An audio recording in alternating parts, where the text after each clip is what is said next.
Let me ask you something.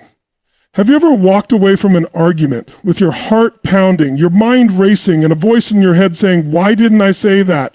You knew what you should have said, but in the heat of the moment, you froze, you stumbled, or worse, you exploded, and afterward it haunted you. The truth is, arguments don't just happen in courtrooms or debate stages.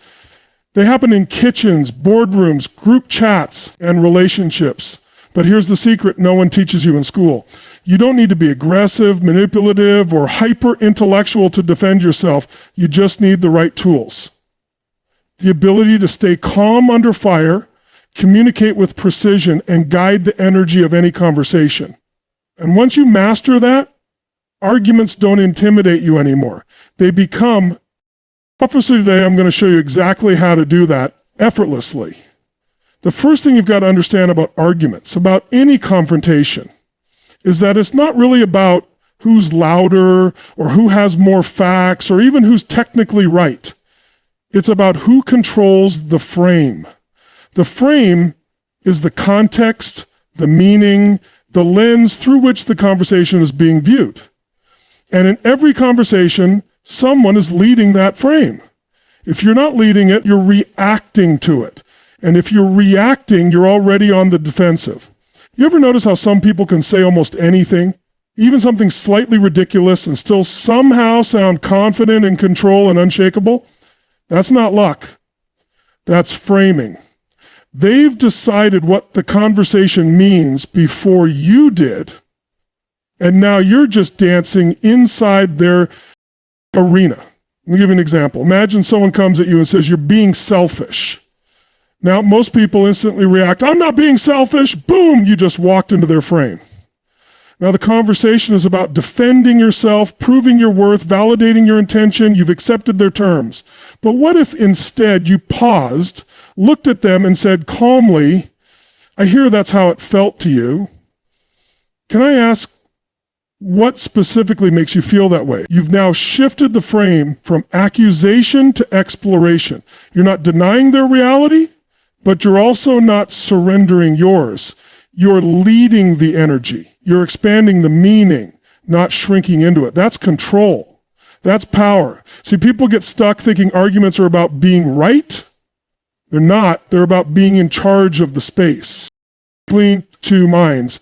And the person who can stay centered, curious, and grounded under emotional pressure, that's the person who sets the tone. That's the person others start to follow, even if they don't agree with them. Control of the frame doesn't mean manipulation. It doesn't mean dominating people with clever words or psychological tricks. It means showing up with certainty, the kind that comes from knowing your worth, knowing your truth, and refusing to get sucked into emotional chaos. Certainty isn't arrogance. It's clarity. And when you have clarity, people listen differently. They feel it. Now, if someone's yelling, blaming, throwing jabs, it's tempting to throw them right back. That's the trap. That's what most people do. That's what the world conditions you to do. But true strength doesn't need to scream. A centered mind is louder than any voice. When you own the frame, you don't fight their fire, you contain it, you absorb it, neutralize it, and reshape the conversation into something productive, something purposeful, even if they're not ready to grow or hear you out. Your power doesn't come from changing them, it comes from not letting them change you. Sometimes the best way to defend yourself isn't with defense at all. It's by redirecting the energy, turning the conflict into a conversation, the blame into curiosity, the tension into truth. It's asking a question instead of throwing a punch. It's breathing instead of biting. Because in that pause, in that intentional response, you shift the entire dynamic. Now listen, this takes practice. It's not automatic, especially if you're used to reacting, especially if you grew up having to fight to be heard. But once you train this muscle, once you realize that you can set the tone of any interaction, arguments stop feeling threatening. You stop bracing for impact. You start creating outcomes. And the moment you decide that no one else has the right to define how you show up, you take back your voice. You stop handing over the mic to anger, fear, or insecurity. You become unshakable. Not because people stop pushing your buttons, but because you've learned how to lead the dance so that next time you feel the tension rising, remember, pause, breathe, step into leadership. Don't let their storm dictate your center, because whoever controls the frame controls the game. Now let's talk about the real battleground in any argument, the emotional one. Because here's the truth most people don't want to hear. It's not the other person that beats you in an argument. It's your own emotions that beat you. It's when you get triggered, when your heart rate spikes, your palms sweat, your breath shortens, and your brain switches from clarity to combat. That's when you lose. Not necessarily the argument, but yourself. We've all been there, right? Someone says something that hits a nerve, and boom, you're off. You're not even listening anymore. You're defending, you're attacking, you're just trying to survive the emotional firestorm. But let me ask you this. How often does that actually help you? How often do you walk away from those moments proud of how you handled them? Emotions are not the enemy.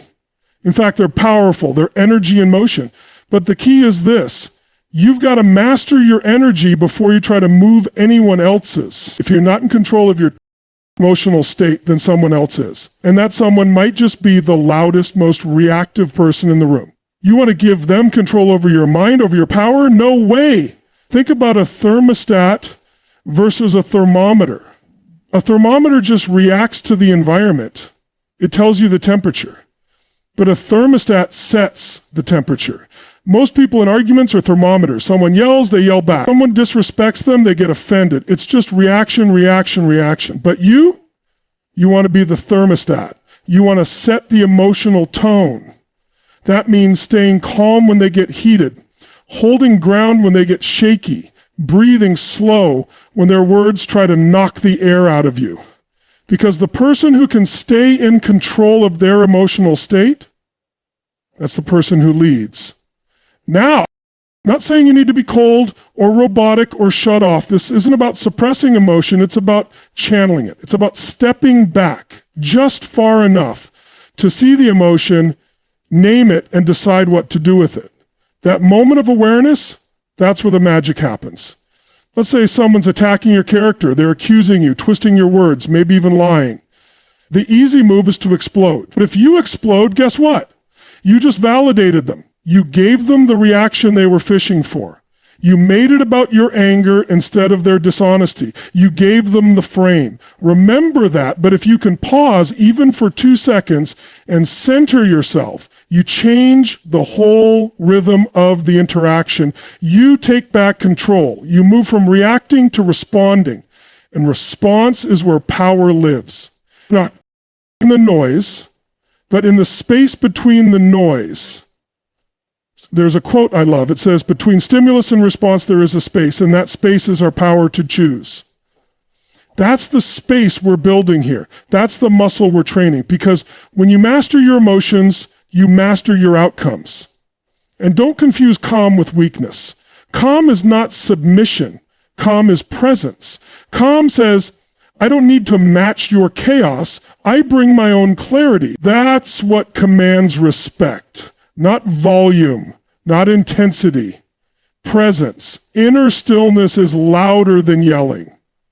It's stronger than rage. And when you bring that kind of energy into a confrontation, it disarms people, not because you crushed them, but because they can feel that you're not playing the same game. You're operating from a different level. Some of you might be thinking, well, it's hard. I just feel things deeply. Good. That means you've got emotional range. That's not a weakness. It's a gift. But it's your responsibility to learn how to direct it. Otherwise, your depth turns into destruction of relationships, of credibility, of peace. Start by training yourself in low-stakes situations. When the barista gets your order wrong, or your friend interrupts you, or traffic cuts you off, practice it. Because if you can stay composed when it's small, You'll be unshakable when it's big. And that's what this is about. Emotional strength isn't about pretending things don't hurt. It's about not letting them control how you show up. It's about choosing your state regardless of the storm around you. So if you want to defend yourself in any argument, start by defending your state. Because the most powerful person in the room is the one who stays centered. Now let's get into something most people completely overlook when they're trying to defend themselves in an argument. Clarity. You can be calm, you can stay in control, but if your message is scattered, if your words are vague, if you're just rambling around trying to be understood, you're going to lose people. You don't win arguments or influence with volume, you win with precision, with clarity. Because let me tell you something, confusion is the enemy of confidence. And people don't follow confusion, they don't trust it. If you're not clear on what you're saying, why should anyone else be? Think about it. You ever listen to someone defend themselves and they just go on, justifying, over-explaining, diving into backstories no one asked for? It doesn't help. It actually weakens their position. It sounds like insecurity dressed up as explanation. So what do we do instead? We get sharp. We strip away the noise. We speak only what matters. Because the sharper your language, the stronger your stance. When you're clear and concise, people listen. Even your critics have to pause. Even if they disagree, they respect the clarity. You don't need 5 minutes to make your point. You need 5 seconds of truth delivered with certainty. That's how influence is created. And that's how you shift the energy of an argument, not by drowning them in words, but by cutting through the noise with precision. Now, I'm not saying be cold or robotic. I'm saying be intentional. Know what your message is before you open your mouth. What are you standing for in this moment? What outcome do you actually want? Are you trying to prove you're right, or are you trying to move the situation forward? Too often, people get into arguments just to win. But winning isn't the goal. Alignment is. Resolution. Integrity. Clarity helps you get there. If your words are a fog, the other person can hide in it. But if your words are light, they illuminate the truth. Let's say someone's accusing you of dropping the ball on something. Instead of diving into a 10-minute explanation about how busy you've been or what happened last week or why it's not entirely your fault, try this. I see where you're coming from. I should have handled that differently. Here's what I'm doing to fix it.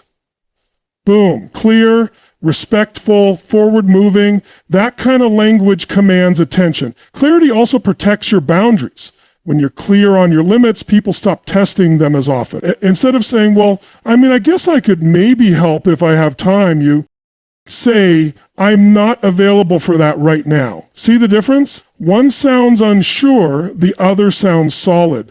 People can feel that. And the best part? You don't need to justify your clarity.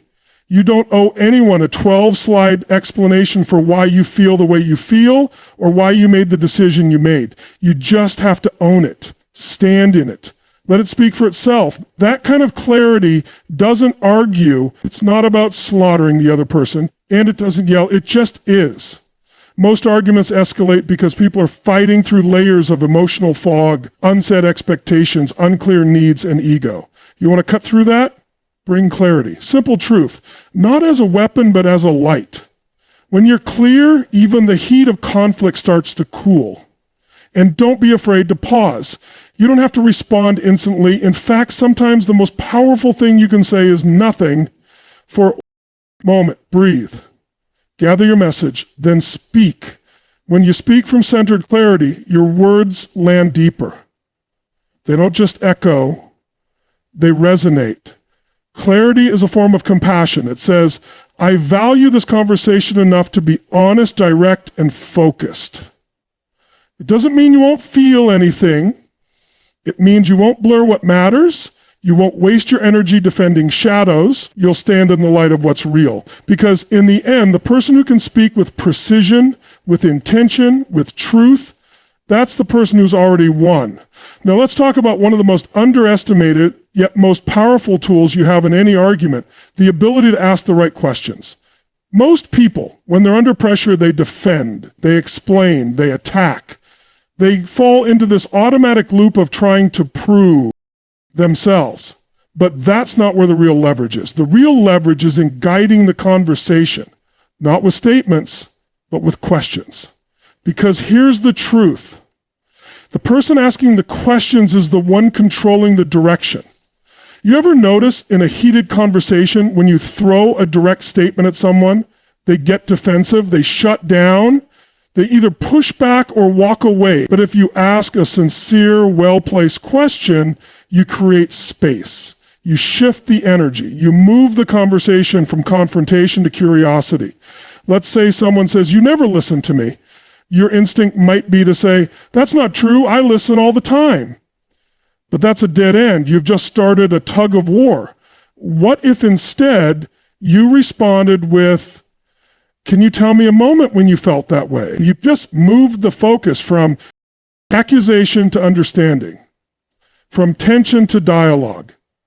You didn't defend yourself, you invited them to clarify. And by doing that, you bought yourself time, you disarmed the emotional charge, and you took leadership in the interaction. Asking questions does something powerful. It forces the other person to slow down and think. When someone's angry, they're usually running on emotion, not logic. But when you ask a question, especially one that cuts right to the heart of the issue, they have to stop and engage a different part of their brain. Now they're not just reacting, they're reflecting. And that's where breakthroughs happen. You might say, "How do you think we got here?" Or, "What outcome are you really hoping for right now?" Or, "Is this really about what I said, or is there something deeper going on?" These aren't tricks, they're truth.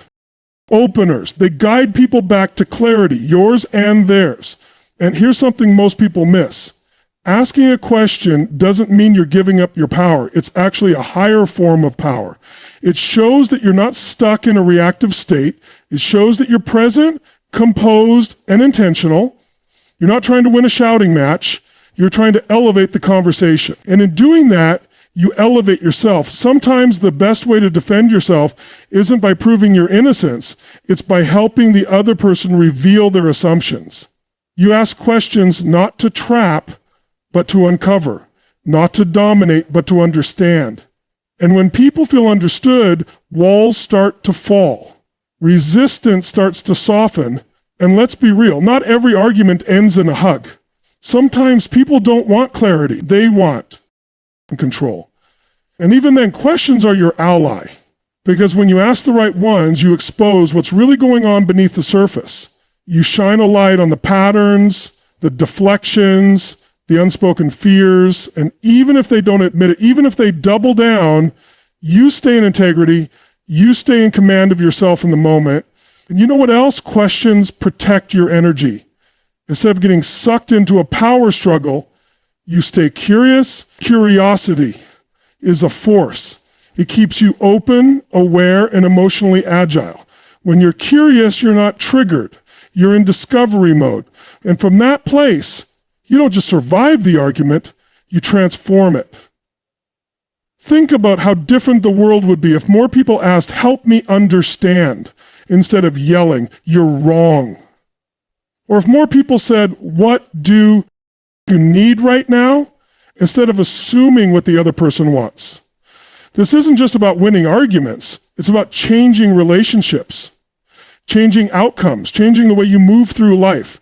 So when the heat rises, when the tension spikes, remember this, you don't always have to come up with the perfect defense. Sometimes the most powerful thing you can do is ask a better question.